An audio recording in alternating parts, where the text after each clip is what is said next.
Amém, queridos? Glória a Deus. Mas eu queria que vocês abrissem as Bíblias de vocês.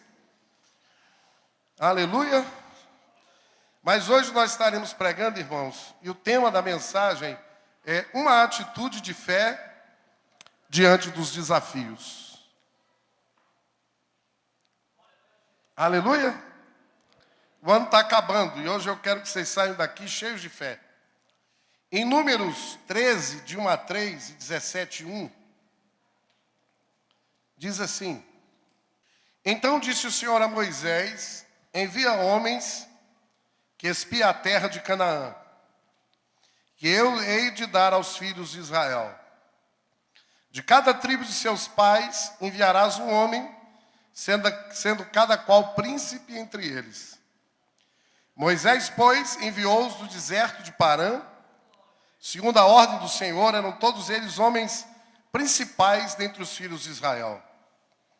Enviou-os, pois, Moisés a espiar a terra de Canaã e disse-lhes: subi por aqui para o Neguebe e penetrai nas montanhas.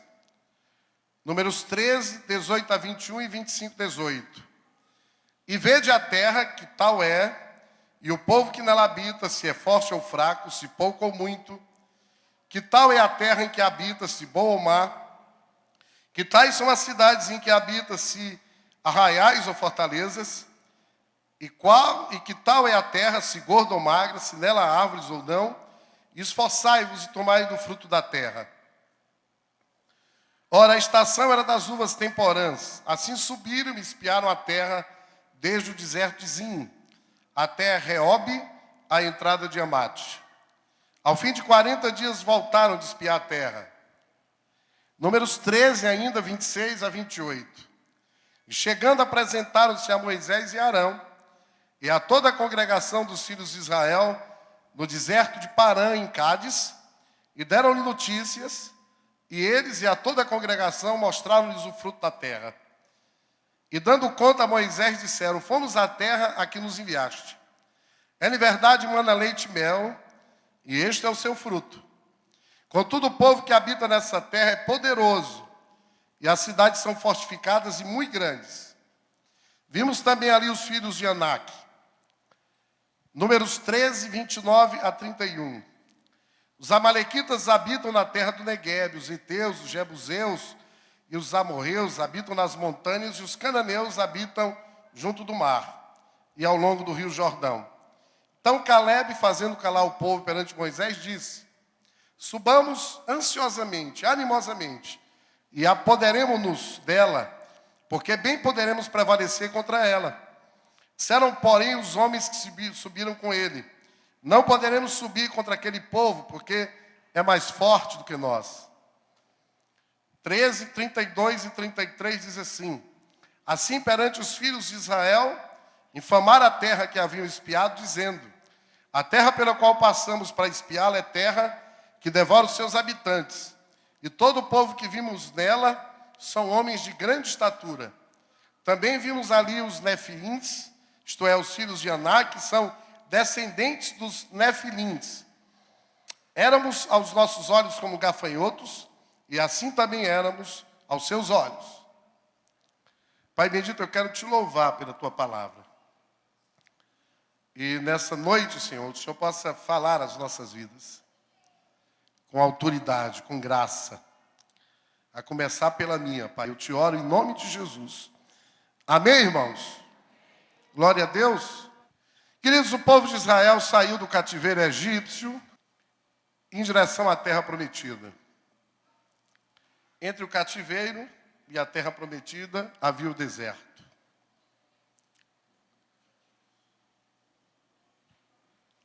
Eles teriam que percorrer esse deserto. Se tudo corresse bem, teria demorado 2 semanas.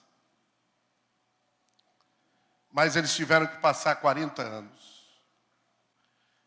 E o texto que nós lemos,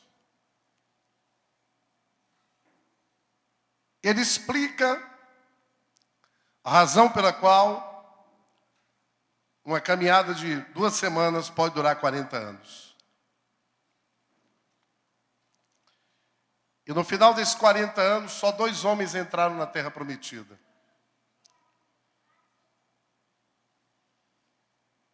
Antes deles entrarem na terra prometida, os israelitas teriam que conquistá-la através do desafio de expulsar os inimigos que ocupavam aquela terra por séculos. Assim são os desafios que estão diante de nós.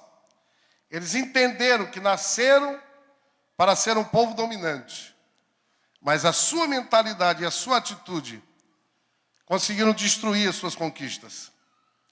E nós temos que ter a mentalidade certa e a atitude correta para que nós sejamos homens e mulheres que tenhamos conquistas e vitórias no nosso dia a dia, na nossa vida. Glória a Deus, queridos. Há 2 coisas que nós temos que ter, irmãos. Nós temos que ter a mentalidade e nós temos que ter a atitude de verdadeiros conquistadores. Glória a Deus. E hoje nós vamos entender e meditar e compreender como nós devemos reagir diante dos nossos desafios. Queridos, diante de desafios, de situações que são colocadas diariamente diante de nós, situações essas que muitas vezes, aos olhos humanos, são impossíveis de nós vencermos, de nós suplantarmos e de nós sairmos como vencedores no final.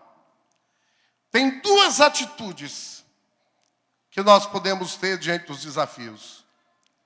Quando o povo estava para entrar na terra prometida, irmãos, eles tiveram que passar pela prova. Eles tiveram que passar pela prova da fé. Irmãos, fé só é fé se houver prova. Quantos estão entendendo? Fé só é fé, sabe o que é fé? Fé está lá em Hebreus. É a capacidade que nós temos de ver o impossível. É o firme fundamento das coisas que a gente espera e a certeza daquilo que a gente não vê. O povo teve que passar pela prova da fé. Glória a Deus por isso, irmãos. E aí, Deus chegou para Moisés e disse, foi o texto que nós lemos, Moisés, de cada tribo, eram 12 tribos, tu escolhe um príncipe. E eu estava meditando nesse texto, eu digo, mas Deus mandou escolher um príncipe. Deus não mandou escolher qualquer um para vir para ir espiar a terra. Entende, Missilene? Vira para o teu vizinho e diga, Deus te escolheu também. Meu irmão, se você está aqui, Deus te escolheu. Irmão, você podia estar em qualquer canto, mas você só está aqui porque Deus escolheu. E Deus te escolheu porque você é um príncipe e uma princesa. A sua natureza é essa. A sua natureza não é menor do que isso. E você precisa sair hoje daqui se enxergando assim, porque é assim que Deus te vê.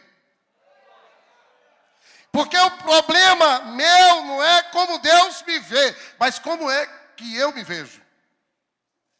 Porque Deus sempre me vê como príncipe, como princesa. Deus sempre acredita na possibilidade, aleluia, de eu ser um conquistador. Quando Deus olha para mim, Ele me vê com essa natureza. O problema não é como Deus me vê, é como eu estou me enxergando. Deus não escolheu, irmãos, os piores não. Deus não escolheu os piores, Deus escolheu os príncipes. O que havia de milhões em cada tribo, Deus mandou Moisés, separa. E Moisés separou. Deus socorro. Se você está sentado nessas cadeiras hoje, se você pegou os ônibus, venceu o Enem, o Aeromem, o Irontimem, o Amém, o Bemem, o Cemem, o Demem. E você está sentado aí hoje, é porque você foi escolhido por Deus para estar hoje aqui, para louvar a Deus e ouvir aquilo que Deus tem para falar com você. Você foi escolhido. A Bíblia diz, não que não eu escolhi a Deus, mas Deus que me escolheu, Deus que te escolheu. A Bíblia diz que o querer e o efetuar vem de Deus. Então, Deus te escolheu primeiro, para depois você escolher a Ele. E a Bíblia diz que eles foram espiar a terra, irmãos. O Senhor chegou para ele e disse, olha, essa terra lá é chuchu beleza. Ela é boa, mana leite e mel. Irmãos, leite é o que Deus tem para nós aqui na terra. E mel é o que Deus tem para nós lá do céu. Eu quero dizer nessa noite que Deus tem o leite da terra para você, mas Deus também tem o mel do céu. Porque nós somos da terra e somos o céu. Abraão, olha para as estrelas, será a tua descendência, Abraão. Mas olha também para as areias da terra. Irmãos, nós somos da terra, mas também nós somos do céu. Nós temos uma herança na terra, mas nós não podemos nos esquecer que nós temos também uma herança no céu. E se não houver mais nenhuma esperança aqui na terra, há uma esperança. Aleluia. Se faltar o leite da terra, mas ainda vai restar o mel do céu. Por isso é que naquele dia que eu for promovido para a glória, eu vou deixar de comer o leite da terra para comer os manjares celestiais do mel do céu. Por isso que ao invés de lamentar, faço uma festa. Eu sou aqui praticamente mais velho que todos vocês. Se tudo correr bem, Jesus não voltar nos próximos 50 anos, possivelmente pode ser que, eu não sei, mas eu quero viver 100 anos. Amém, irmãos? Mas se alguém estiver vivo, quando eu for promovido, faça uma festa. Aleluia! E diga assim, o pastor Dias hoje deixou de comer o leite da terra para comer só o mel do céu. Irmãos, a terra era tão maravilhosa, irmãos, que eles pegaram um cacho de uva. E as uvas eram tão grandes que a Bíblia diz que essas uvas, elas foram plantadas e foram irrigadas com a chuva temporã. As uvas eram tão grandes que para carregar um cacho, tinha que ser 2 cabas bem fortes. 2 com pau e as uvas em cima da madeira. E eles carregando, aleluia. Diga para o seu vizinho, Deus tem o melhor da terra, mas o melhor do céu para você.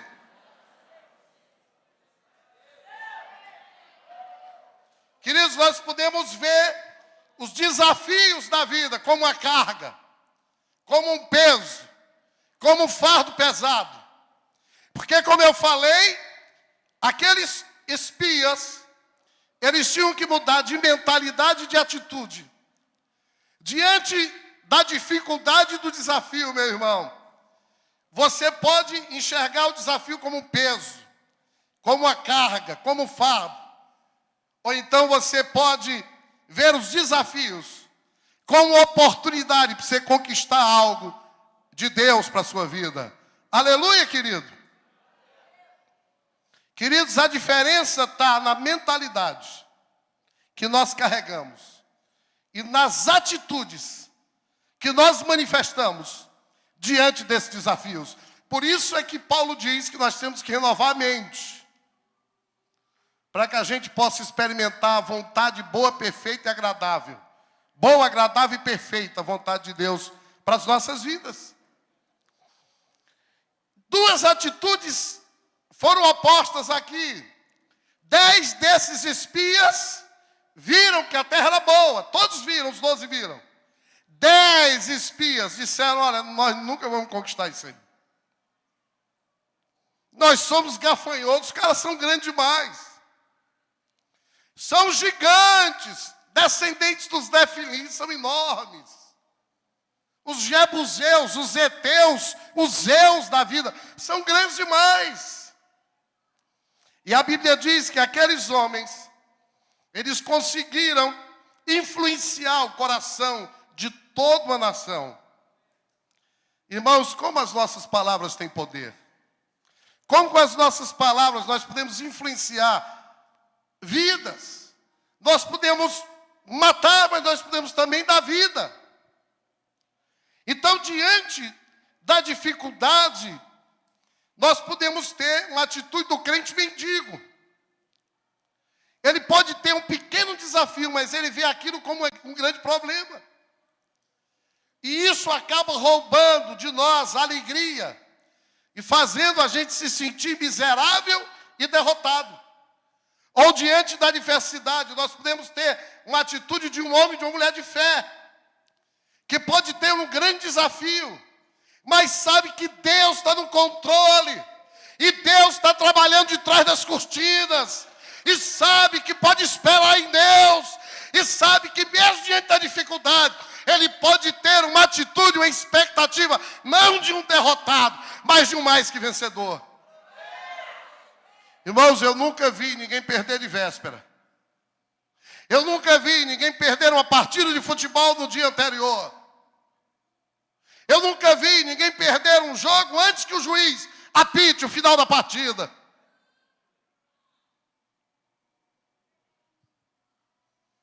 Como é que eles viram o desafio de conquistar a terra? Como eu já falei, 10 espias viram o desafio como um problema. Contudo, o povo que habita nessa terra é poderoso, as cidades são fortificadas e são grandes. Vimos também ali os filhos de Anak, os amalequitas, habitam na terra do Neguebe, os heteus, os jebuseus, os amorreus, habitam nas montanhas, os cananeus, habitam junto do mar e ao longo do rio Jordão.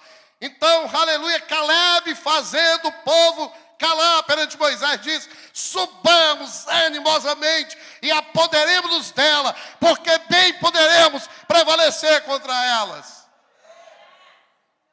Meu irmão, não interessa qual é o eu, os heveus, os heteus que está diante de você. Não interessa se são os amalequitas, se são os jebuseus. Não interessa quem está diante de você.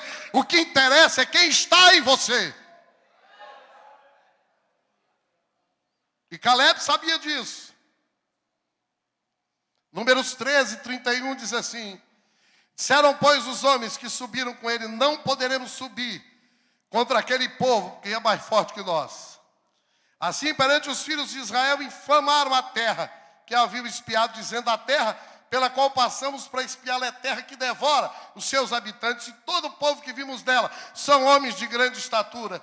Também vimos ali os nefilins, isto é, os filhos de Anak, que são descendentes dos nefilins. Éramos aos nossos olhos como gafanhotos, e assim também éramos aos seus olhos.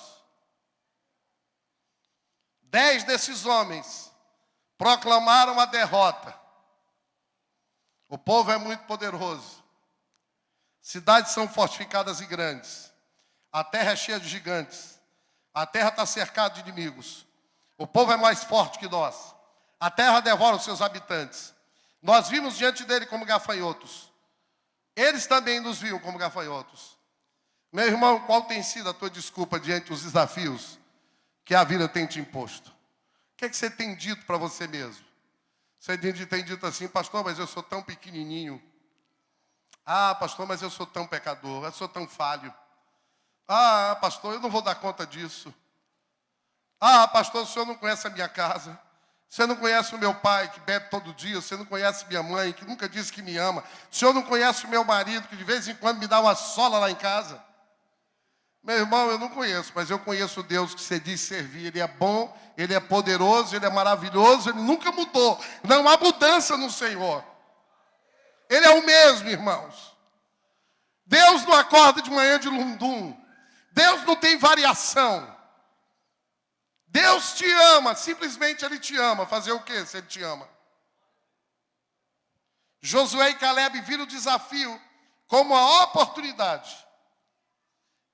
Então Caleb, fazendo calar o povo perante Moisés, disse: subamos animosamente e apoderemos-nos dela, porque bem poderemos prevalecer contra ela. Josué e Caleb estavam dizendo assim: chega de desculpa, gente. Vamos subir contra eles. Vamos conquistar aquela terra. Nós podemos prevalecer. Deus está do nosso lado.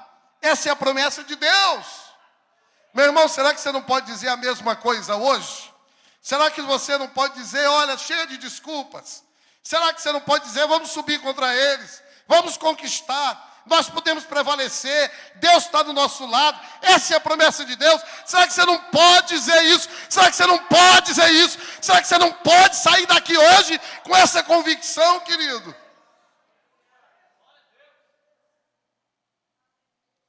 Por que é que algumas pessoas veem só os problemas?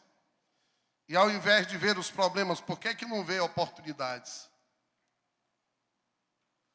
Em primeiro lugar, irmãos, porque olham para a circunstância ao seu redor. Nós temos que ter muito cuidado onde nós colocamos os nossos olhos. Ficam olhando para as circunstâncias. Meu irmão, enquanto você olhar para a circunstância, vai afundar como Pedro afundou quando andou sobre as águas. Sabe por que Pedro afundou? Porque ele deixou de tirar os olhos de Jesus e olhou para a água, irmão. Para de olhar para a tua dificuldade, tira os teus olhos das circunstâncias e olha para Jesus, que é o autor e consumador da tua fé. Jesus pode fazer isso por você. Queridos, às vezes os nossos olhos são os maiores inimigos da fé. Diz para o teu vizinho, às vezes, os teus olhos são os maiores inimigos da fé. Muitas vezes nós temos que orar para Jesus abrir os nossos olhos. E outras vezes nós temos que orar para Jesus fechar os nossos olhos. Quantos estão entendendo o que eu estou dizendo? Por isso, irmãos, é que quando Saulo caiu do cavalo, ele teve que passar 3 dias cego. Dá um glória a Deus aí, irmãos. E você precisa pedir a Jesus que você precisa cair também muitas vezes do cavalo e passar alguns dias cegos e não olhar para circunstâncias que são maiores do que você. Porque sempre será assim, irmãos. Entre a promessa e o cumprimento da promessa tem a prova, e a prova envolve fé.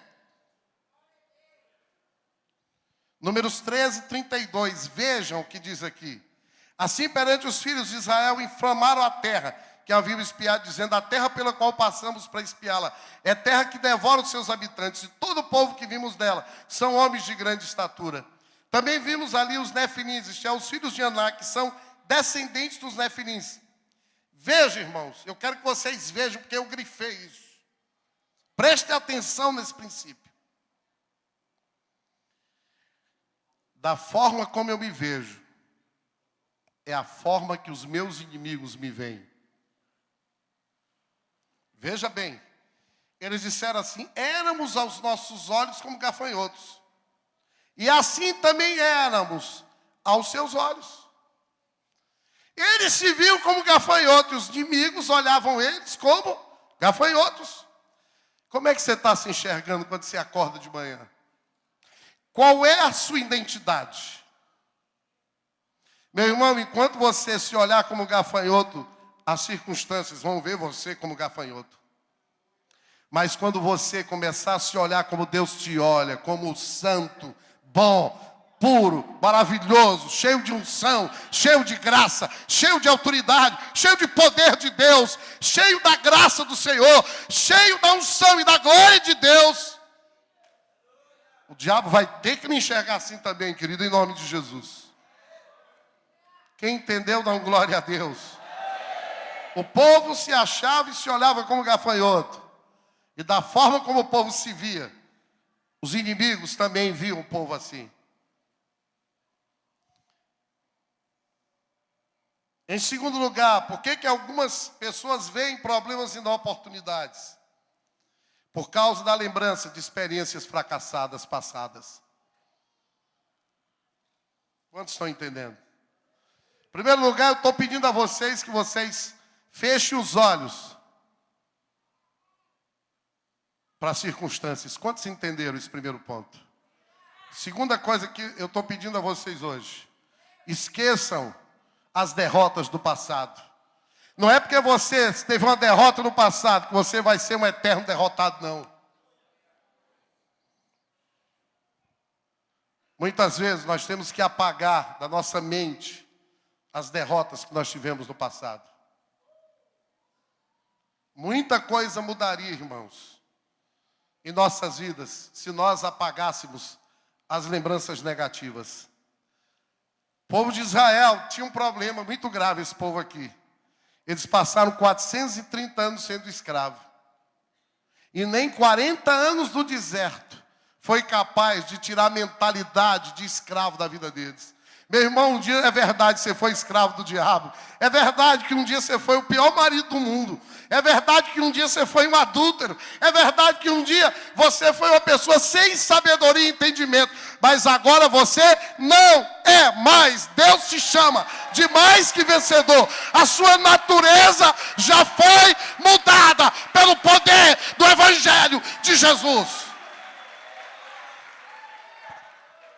Então, para de se achar pequeno. Esquece de quem você foi, porque até Deus resolveu se esquecer. Ele diz que as nossas transgressões, Ele jogou no mar do esquecimento. E por que você quer se lembrar? Vocês sabem qual é o maior problema que existe dentro de um casamento? É quando a esposa fica lembrando quem era o marido no passado. É quando o marido fica se lembrando quem era a esposa no passado. Irmãos, esqueçam o passado, porque até Deus já decidiu esquecer. Então se esquece. Porque com o passado a gente aprende. A gente vive no presente. E vivendo no presente em Deus, a gente sonha, espera, tem fé no futuro melhor e maravilhoso. Jesus já esqueceu. O que você está lembrando? Você não é mais escravo, ô povo de Israel. Vocês têm que acabar com a mentalidade de escravo. Vocês agora são príncipes, princesas, sacerdotes, sacerdotisas. Aleluia! A Páscoa já aconteceu. O povo já passou a pé enxuto pelo mar vermelho.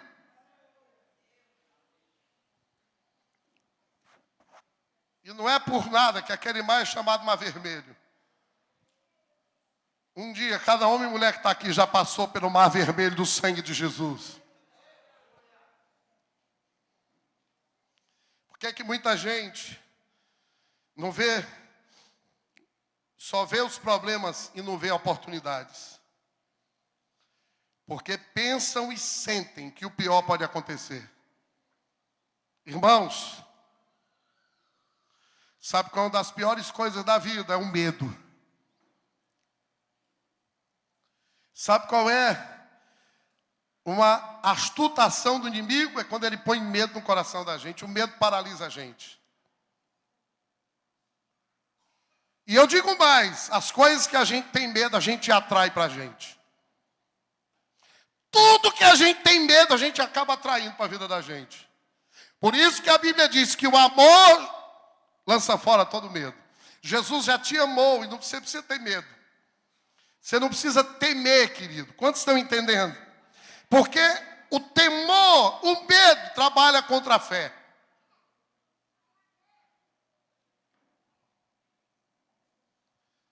Tem gente que acorda todo dia e pensa assim, hoje o negócio é hoje. O cara acorda e diz assim, de hoje não passa, Edinho. Hoje é hoje. Sabe o que é que a Bíblia diz? Que hoje é o dia aceitável de Deus para a tua salvação. E a salvação não é só livrar do inferno, não, é pouco demais. A salvação é te curar, te libertar, te dar uma vida nova aqui na terra. A salvação não é algo só para depois da morte. A salvação é algo para nós vivermos e vivenciarmos todos os dias da vida da gente. Ao invés de você pensar é hoje, você pensa assim, é hoje, que tudo vai dar certo na minha vida. Hoje o céu e a terra conspiram ao meu favor, não é contra mim. Aplaudir, aplaude, irmãos. Não a mim, a Ele Dê glória. Que eu estou pregando para mim hoje, irmãos. Como eu prego todos os domingos aqui. Por que que alguns veem problemas e não oportunidades? Porque não querem ter o desconforto de ter que se preparar. Irmãos, ninguém vence de qualquer jeito. Vocês entenderam o que eu falei? Vocês sabem qual é a pior coisa que pode acontecer na vida do ser humano? Negócio chamado acomodação. É mais fácil ficar no fundo de uma rede, reclamando da vida, do que levantar e colocar os dois pés e dar a cara para o vento e a cara tapa. Quantos estão entendendo o que eu estou dizendo? Tem muita gente que se acomoda. Tem muita gente que não quer ter o desconforto de ter que se preparar. Porque a acomodação é sempre o caminho mais fácil. Tem um exemplo aqui da águia que empurra os seus filhotes para que possam aprender a voar. Irmãos, às vezes Deus os empurra. Às vezes Deus... Vira para o teu vizinho e diga, Deus está te chamando para você voar bem alto. Sabe o que a águia faz, a águia mãe? Enquanto o filhotinho, o bebezinho, ela dá a comida no bico.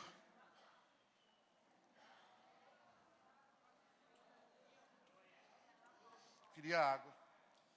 Ela dá comida no bico. Mas na hora que chega a hora de voar, sabe o que ela faz? Ela empurra o filhote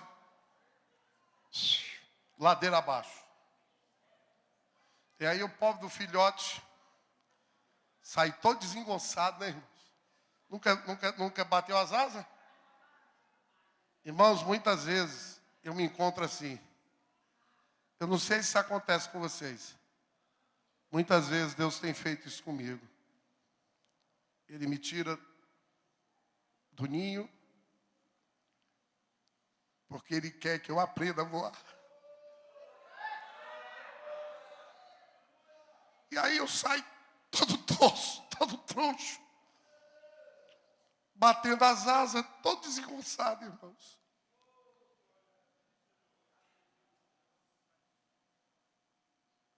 Sabe aquelas situações que a gente falha voando, irmãos? É porque nós estamos aprendendo a voar. E a gente sai todo troncho. Mas antes que a gente morra, se estatale num bom cearense lá embaixo, a águia mãe dá um voo rasante, nos pega. E ela traz de novo para o ninho. E ela faz isso, irmãos, até que a gente esteja preparado, amadurecido, fortalecido, para nós darmos grandes voos.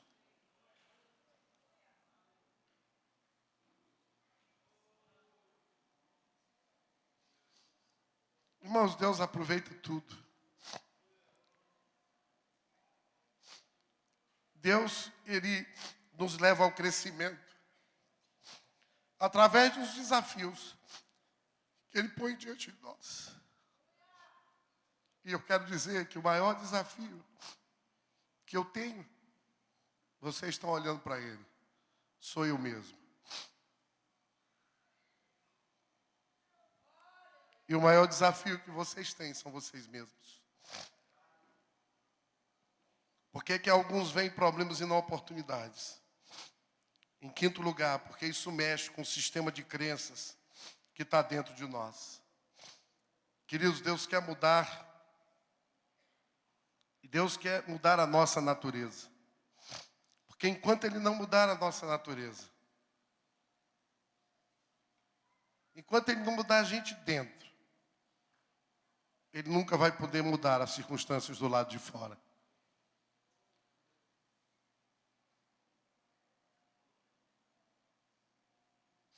Os 10 espias pensavam que tomar aquela terra era suicídio.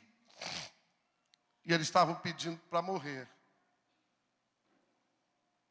Em Lucas 5, de 1 a 11, Jesus começa a chamar os seus primeiros discípulos. E veja que lindo quando ele chama, irmãos.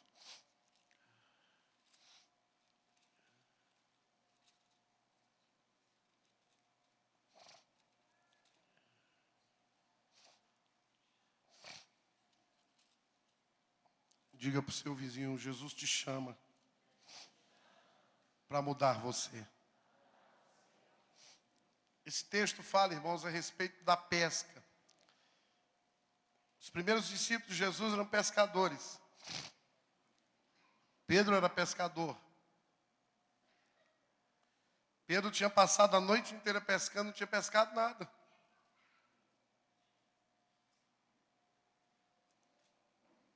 Depois dessa noite, de uma pescaria que ele não pescou nada, Jesus chega para ele e diz, Pedro, lança as redes novamente. Meu irmão, você pode ter entrado aqui hoje e ter dito assim, pastor, nada tem dado certo até hoje na minha vida. Mas eu quero dizer em nome de Jesus, quando Jesus entra no palco da tua existência, exatamente naquela área que você tem falhado e tem errado, é nessa área que Deus quer te dar vitória. A noite inteira não tinha pego nada. E deve ser frustrante para um pescador passar a noite inteira pescando e não pescar nada. Você pode me dizer, olha, eu tenho tentado de todas as maneiras, pastor, mas nada tem dado certo. Mas é lindo aqui que Jesus, ele aparece para pescadores que não pescaram nada. E no versículo 4 ele diz, rema mar adentro e lançai vossas redes para pescar.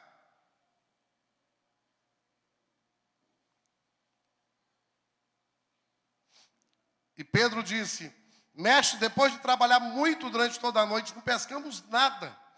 Mas como tu me pedes, lançaria a rede. Tem uma tradução que diz assim, segundo a tua palavra eu vou lançar a rede. Hoje à noite, Jesus diz para você, lança a rede e deixa comigo que eu garanto a pescaria. E a Bíblia diz que eles lançaram a rede.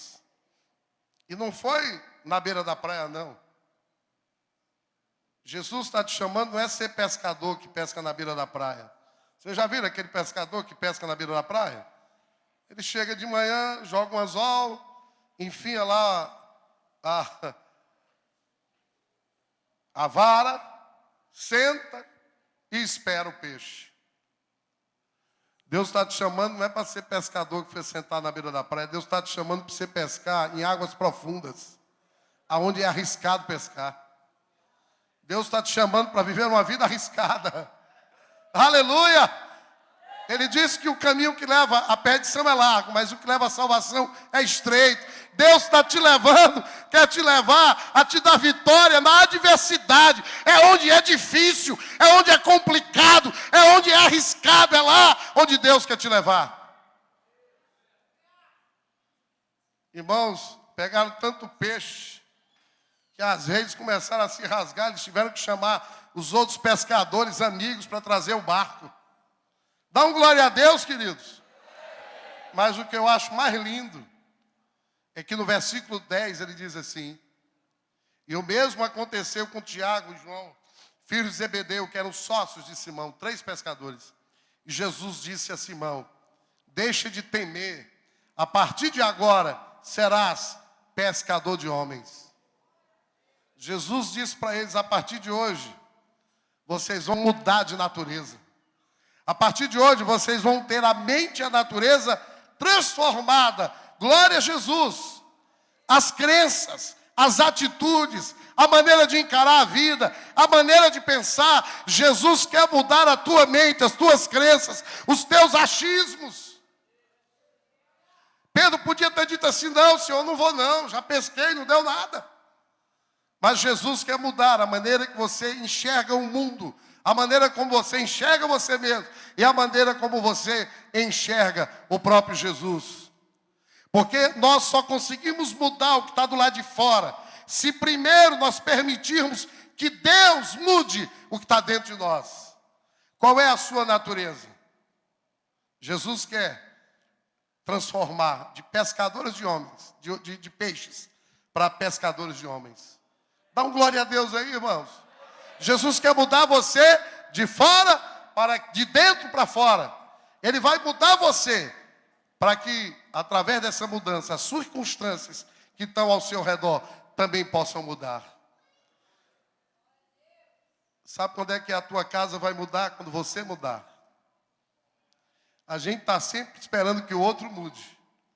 Mas a mudança fora, ela está dentro de você. A gente está querendo sempre que a mulher mude. A gente quer sempre que o pai mude. A gente quer sempre que o bairro mude. A gente diz, pastor, se eu tivesse nascido filho do Abe Huber, se eu tivesse nascido filho da Rebeca, se eu tivesse nascido lá em Santarém, mas se eu fosse filho do Zé Rodrigues, pastor, mas não existe isso, meu filho, você é filho de Deus e Deus quer mudar você, para que através de mudando em você, as circunstâncias ao seu redor também possam mudar.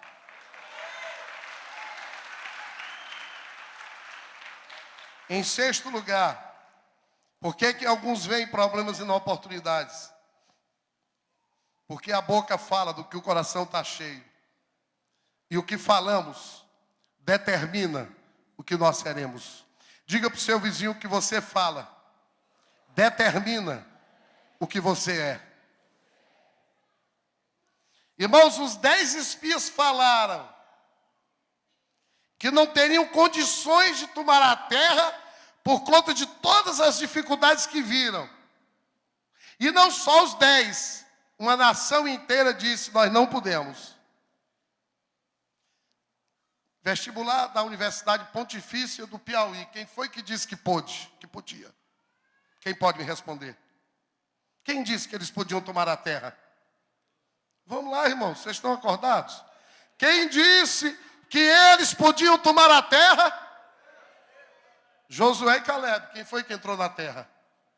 Quem foi, irmãos, que entrou na terra? Deixa eu ler o que Deus fala a esse respeito.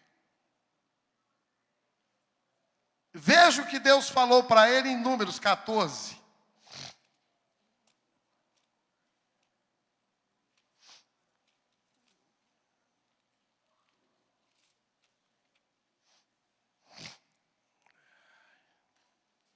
Do 26 em diante. Diga para o seu vizinho, palavras têm poder.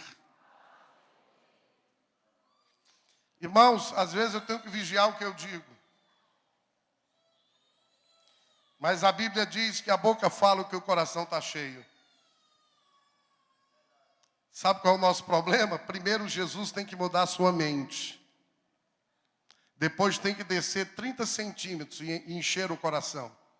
E depois tem que subir mais 20, encher a boca. E você vai começar a falar. E aquilo que você falar, assim será. Diga para o seu vizinho, assim o que você fala, assim será.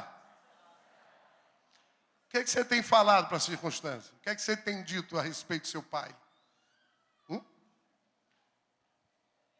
Veja o que diz o 26.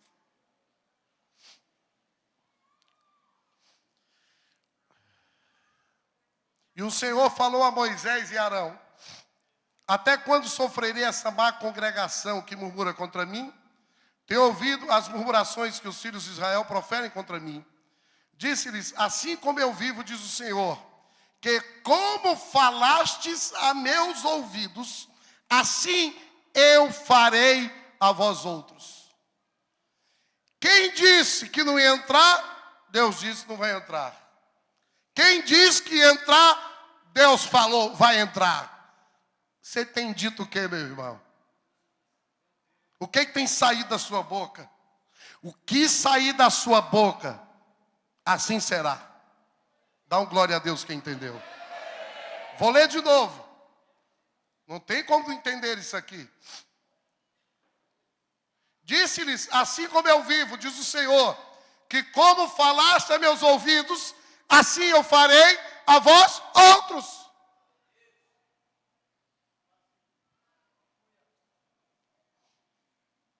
Queridos, aqui nós estamos diante de duas mentalidades. De uma mentalidade gigante versus a mentalidade de gafanhoto. Davi tinha uma mentalidade gigante, irmãos. Quem sabe da historinha de Davi e Golias? Davi era grande ou era pequeno? Davi era um meninozinho. Olha, judeu é pequeno. Esses dias eu tenho assistido muitos filmes a respeito do Holocausto. Assisti todos. E todos os personagens lá são pequenos. Meu irmão, você pode ser pequeno aos olhos dos homens, mas aos olhos de Deus, você tem que se ver como gigante. Por isso é que Davi conseguiu derrotar aquele Golias, porque ele nunca se viu menor do que o Golias. Davi olhou para um homem de 3 metros de altura e ele com 1,60 m, 55. Ele nunca se enxergou menor do que aquele gigante. 1 Samuel 17:32 diz assim: Davi disse a Saul: ninguém deve ficar com o coração abatido por causa desse filisteu. Teu servo irá e lutará com ele. 1 Samuel 17:45 e 46.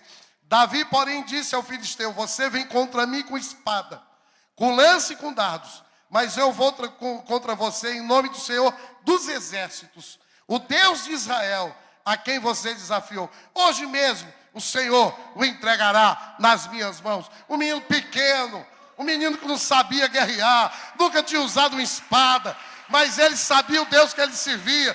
Por isso que ele olhou para aquele gigante e jamais viu um gigante maior do que ele mesmo. Porque se ele tivesse visto o gigante maior do que ele tinha se paralisado de medo, irmãos.